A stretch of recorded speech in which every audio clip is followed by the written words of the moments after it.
Good morning बच्चों। कक्षा 10 के बच्चों के लिए आज हम हिंदी का पहला पाठ लेके आए हैं जो सूरदास द्वारा रचित हमें पद पढ़ना है।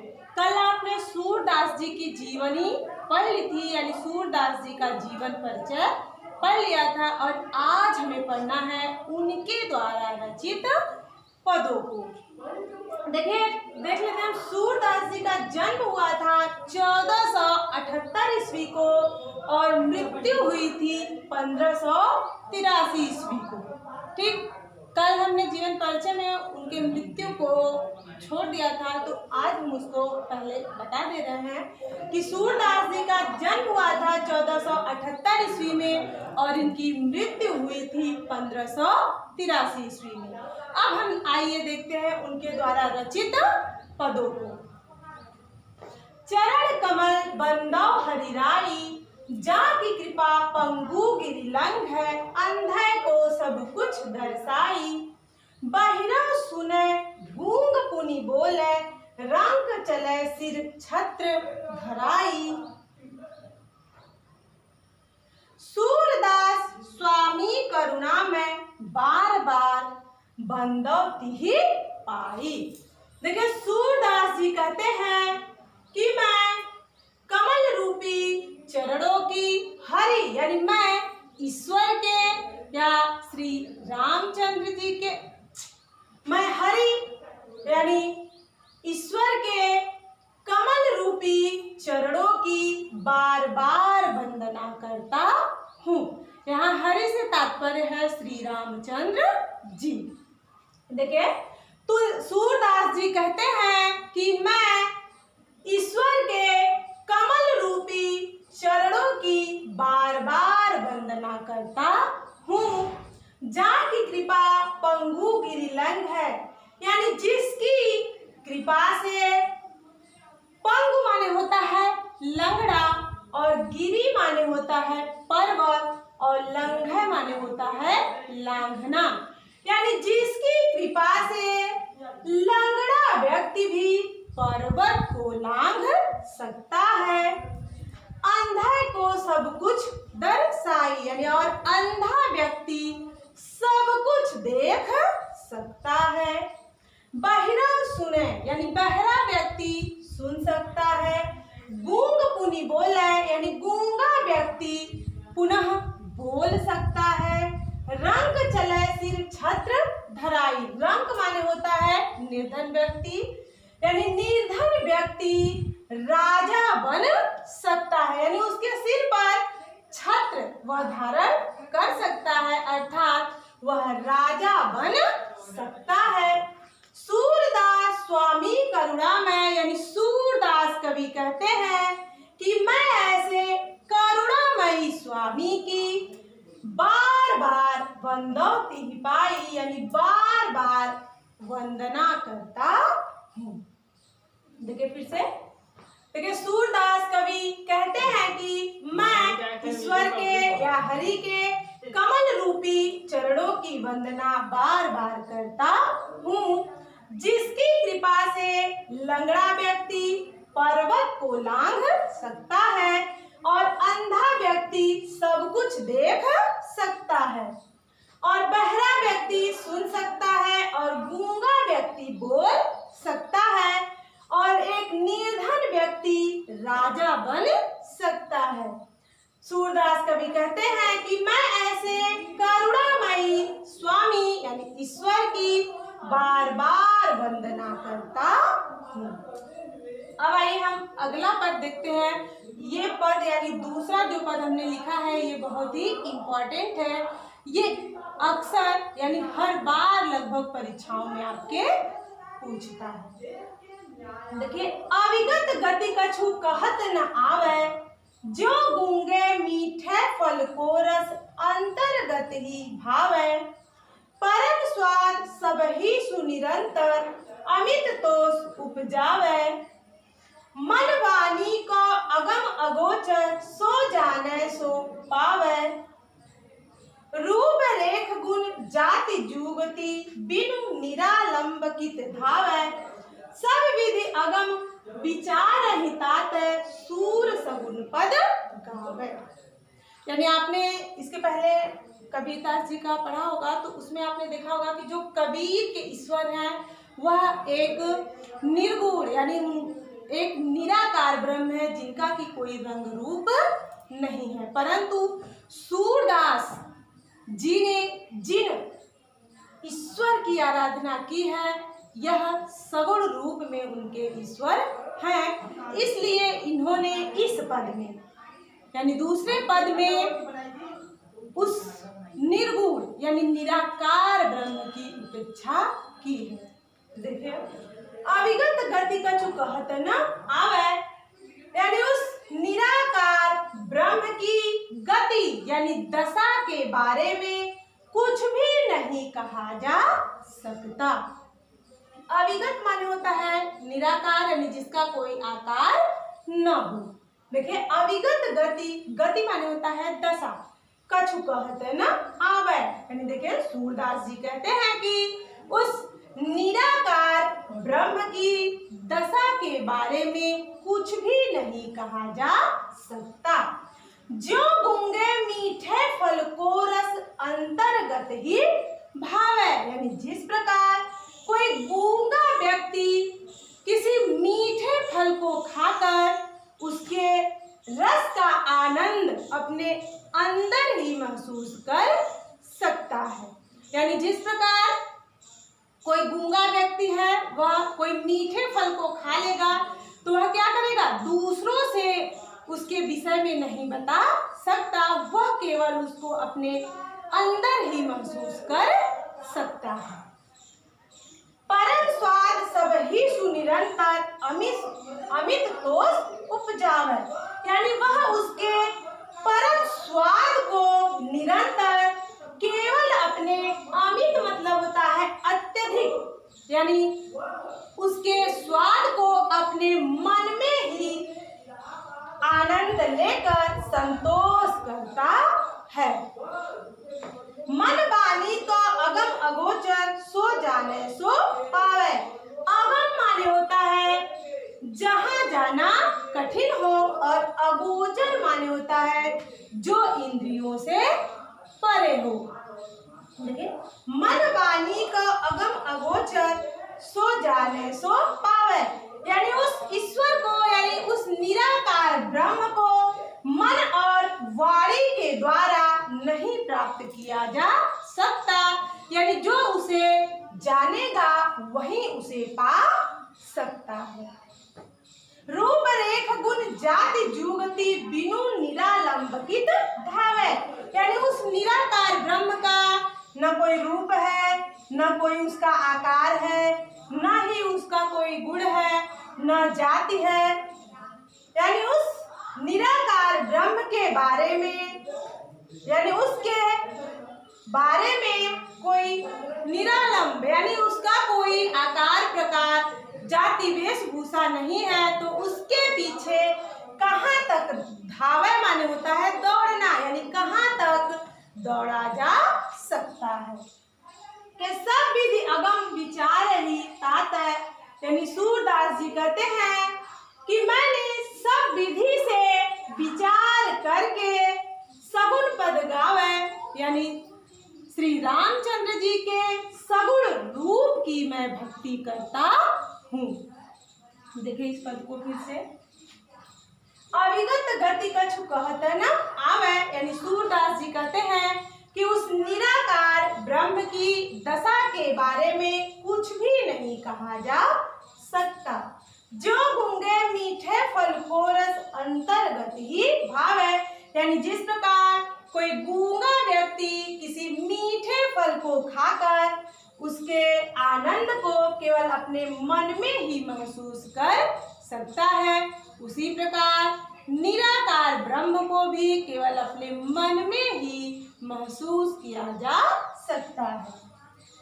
परम स्वाद सब ही सुनिरंतर अमित तोष उपजावे, यानी वह उसके परम स्वाद को केवल अपने मन में ही तोष माने होता है संतोष कर लेता है। मन वाणी का अगम अगोचर सो जाने सो पावे, यानी वह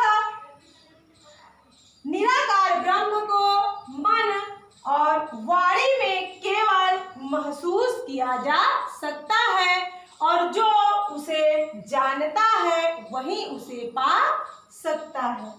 रूप रेख गुण जाति जुगति बिनु निरालंबित धावे, यानी उसका यानी निराकार ब्रह्म का न कोई रंग है, न कोई रूप है, न कोई उसकी जाति है, न उसके कोई गुण है, यानी उसके बिना हम कहाँ तक उसे पा सकते हैं। सब विधि अगम विचार हितात सूर सगुन पद गावे, यानी सूरदास जी कहते हैं कि मैंने सभी विधियों से विचार करके सगुण पदों का गान किया है या सगुण पदों को गाना स्वीकार किया है। अब आइए तीसरा पद देखते हैं जिसमें कि श्री कृष्ण जी के बाल लीला का वर्णन किया गया है। आपने जिस तरह कक्षा 9 में इसको पढ़ा था उसी प्रकार कक्षा 10 में भी आपको करना है। यानी सबसे पहले आप किसी भी पद का संदर्भ करेंगे, फिर उसका प्रसंग करेंगे, फिर भावार्थ लिखेंगे, फिर उसके बाद इसका काव्य सौंदर्य लिखेंगे। आपका यानी किसी भी पद में आपको 4 प्रोसेस करने हैं। ये जब पहला पाठ आपका खत्म होगा तब मैं इसके बाद बताऊंगी कि परीक्षा में आपको ये प्रश्न पूछेगा कैसे, क्योंकि पिछली बार से आपका पैटर्न बदल दिया है। तो पहले हम पहला पाठ खत्म कर लेंगे, उसके बाद इसको फिर बताएंगे। देखिए आइए हम तीसरा पद देखते हैं।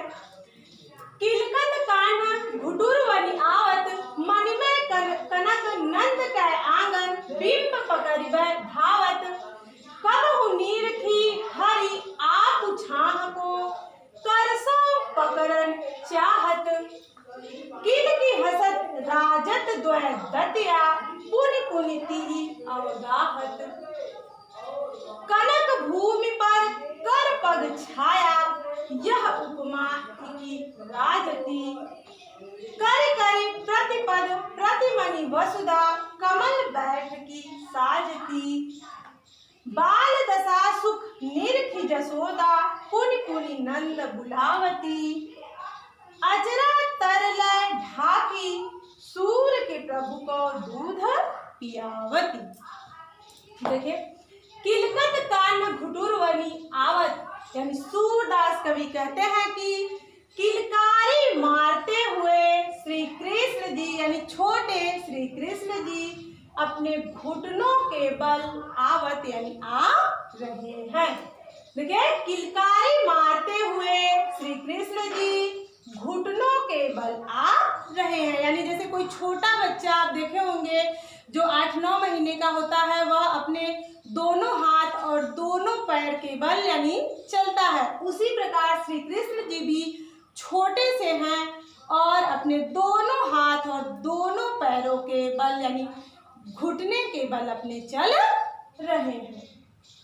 देखिए मणिमय कनक नंद के आंगन बिंब पकड़िबै धावत, यानी मनमय यानी मणियों से युक्त नंद के आंगन में वह अपने ही प्रतिबिंब यानी छाया को पकड़ने के लिए धावत यानी दौड़ रहे हैं।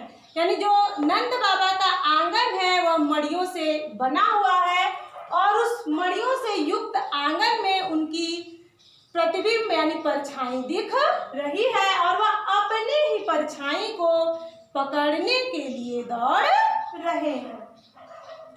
कबहु नीरखी हरि आप छाह को करसो पकड़न चाहत, यानी कभी श्री कृष्ण जी हरि यानी श्री कृष्ण जी अपनी ही परछाई को निरखी यानी देख कर यानी उसे अपने हाथों से पकड़ना चाहते हैं। देखिए कभी श्री कृष्ण जी अपनी ही परछाई को देखकर उसे अपने हाथों से पकड़ना चाहते हैं। किल की हसत राजत द्वय दतिया, जब वह किलकारी मारते हुए हंसते हैं तो उनके राजत माने होता है रजत यानी चांदी के समान, द्वय यानी दो दांतें दिखलाई दे रही हैं। पुनि पुनि तिहि अवगाहत यानी वह बार बार ऐसा कर रहे हैं। कनक भूमि पर कर पग छाया, कनक माने होता है सोना, यानी सोने से बने हुए उस भूमि पर वह अपने ही कर पग यानी अपने ही हाथों और पैरों की छाया को देख रहे हैं। यह उपमा एक राजती यानी यह दृश्य अत्यंत सुशोभित हो रहा है या अत्यंत सुंदर लग रहा है। कर कर प्रतिपद प्रतिमनि वसुधा कमल बैठकी साजती, यानी उनके हाथों और पैरों की छाया धरती पर ऐसी लग रही है, वसुधा यानी धरती पर ऐसी लग रही है कि यह धरती उनके प्रत्येक बार चलने यानी जितनी बार वह हाथ और पैर रख रहे हैं उतनी बार उनके लिए कमल का आसन तैयार कर रही है। बाल दशा सुख निरखी जसोदा पुनि पुनि नंद बुलावती, यानी इस बाल रूप के को निरखी यानी देखकर यशोदा माता सुख का अनुभव कर रही हैं और पुनि पुनि नंद बुलावती यानी वह बार बार नंद बाबा को बुला रही हैं। किस लिए बुला रही है? यानी श्री कृष्ण जी के इस अद्भुत रूप को देखने के लिए। अजरा तरलय ढाकी सूर्य के प्रभु को दूध पिलावती, इसके बाद यशोदा अपने पुत्र श्री कृष्ण को लेकर उसे आंचल से ढककर दूध पिलाने लगती है। यानी सूरदास जी कहते हैं कि इसके बाद यशोदा प्रभु यानी श्री कृष्ण जी को अपनी गोद में लेकर अपने आंचल से ढककर उसे दूध पिलाने लगती है। फिर देख लीजिए, किलकारी मारते हुए श्री कृष्ण जी घुटनों के बल आगे बढ़ रहे हैं और मड़ियों से युक्त नंद बाबा के आंगन में वह अपनी ही परछाई को पकड़ने के लिए दौड़ रहे हैं। कभू नीरखी हरि आकुछां को, यानी कभी वह अपनी ही परछाई को देखकर उसे अपने हाथों से पकड़ना चाह रहे हैं। किल की हसत राजत द्वैदत्या, यानी किलकारी मारते हुए जब वह आगे बढ़ रहे हैं तो चांदी के समान उनकी दो दांतें दिखलाई दे रही हैं और पुनि पुनि तिहि अवगाहत, यानी ऐसा वह बार बार कर रहे हैं। कनक भूमि पर कर पग छाया, यानी सोने से युक्त उस भूमि पर वह अपने ही कर यानी हाथ, पग माने पैर यानी हाथ और पैरों की छाया को देख रहे हैं और यह उपमा एक राजती यानी यह अत्यंत सुंदर लग रहा है, यानी यह दृश्य अत्यंत मनमोहक लग रहा है। करि करि प्रतिपद प्रतिमनि वसुधा कमल बैठकी साजती, यानी श्री कृष्ण जी जितनी बार अपने हाथ और पैरों को बढ़ा रहे हैं उतनी ही बार वसुधा यानी धरती उनके लिए कमल के आसन तैयार कर रही है। बाल दशा सुख निरखी जसोदा, यानी श्री कृष्ण जी के इस बाल रूप को देखकर यशोदा पुनि पुनि यानी बार बार नंद बाबा को बुला रही हैं कि आप भी इस सुख का अनुभव कीजिए। अजरा तरले ढाकी सूर्य के प्रभु को दूध पिलावती, यानी इसके बाद सूरदास जी कहते हैं कि माता यशोदा प्रभु को अपने आंचल से ढककर दूध पिलाने लगती है। बस इतना ही, और फिर आगे का पद हम अगले भाग में पढ़ेंगे।